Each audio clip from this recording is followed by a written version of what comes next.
Dahil sa more power, malaki ang magbabago.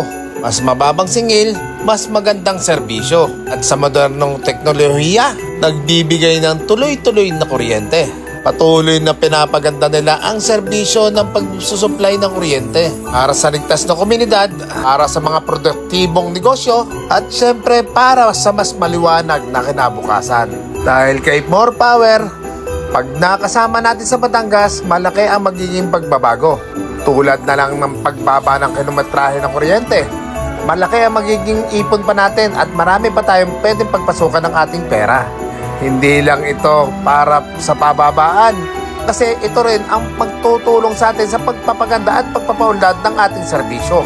Kasi sa pagiging moderno ng ating lugar, mas maraming investor ang papasok dito at mas marami pang maitutulong sa atin ang more power. Dahil sa sigaw ng mga Batanggenyo at gusto ng pagbabago pagdating sa kuryente, narito ang more power.